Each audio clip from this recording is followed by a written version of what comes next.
How do you replicate those situations so that when you get into a game, it's just like you're practicing?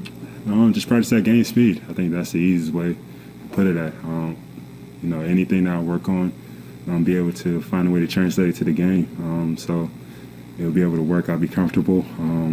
Nobody will be shocked about a move or a shot that I take because they know I practiced it hundreds of times. And your teammates obviously have confidence in you. Coach has confidence in you. How does that compare to the confidence that you have in yourself and how much you believe in yourself? I think the confidence from my teammates and coaches is the most important to myself. I had a lot of great looks tonight that just didn't fall, but not one person told me, it was a bad shot or, whatever. They just told me, keep shooting, stay with it. That's what I tried to do.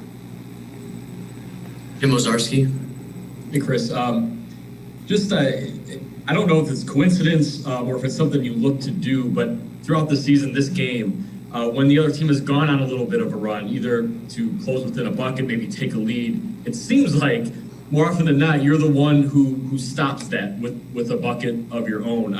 Is that coincidental, or is that something where it's you kind of feel that as well, and it's a chance for you to maybe reset for your team? I think it's a little bit of both. I think when we all realize the team is on its run, go with something our bread and butter, that's going to work. Where it could be the ball in my hands, Giannis, Drew, Dante, whoever. Try to get the best shot that we know that we've seen gone in thousands of times. Most of the time, I feel like for myself, it's a pick and roll, coming off and shooting the mid-range or the three or making a play for somebody else. Just something that, settles everybody down, breaks the rhythm or the flow of the other team, and, we get a great look out of it.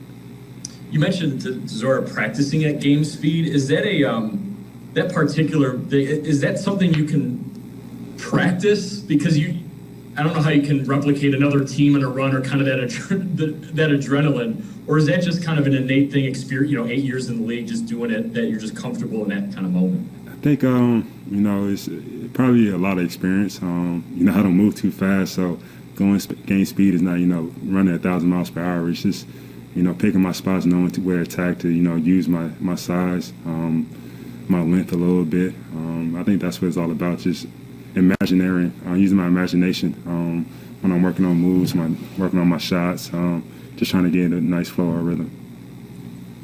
Steve McGargy.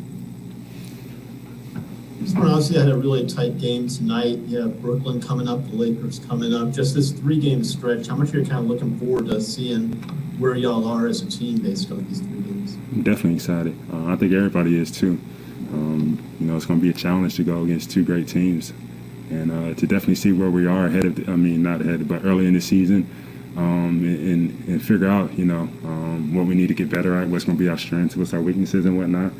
But I'm definitely looking forward to the challenge. Win or lose, I think we got a lot to learn and see from these games. All right, we'll wrap with Eric Name.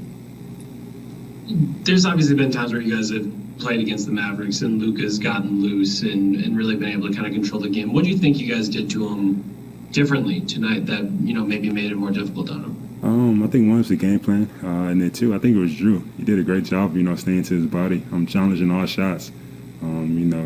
I think in the past, I think Bled or whoever's guarding just a little bit smaller. He's a big guy, but to have Drew on him with his size and length and his athleticism too, I think it definitely bothered him some on a little bit of shots with Drew staying solid, being right there underneath him every time. I think that wears on guys as the game goes down. This isn't the first night Giannis has struggled from the free throw line. What do you say to him on these nights when he's stepping to the line and he's struggled all night? Honestly, not much. I think free throws, is very mental for, everybody. I think we can all say in practice we've seen them knock free throws 10 for 10 with ease on a daily basis. I think sometimes it's just mental. I go through it too, through my stretches, but, I don't say much to him. I don't want to get in his head and have him thinking about 1,000 different things. I think he knows what he needs to do. All right, thanks, Khris. Thanks.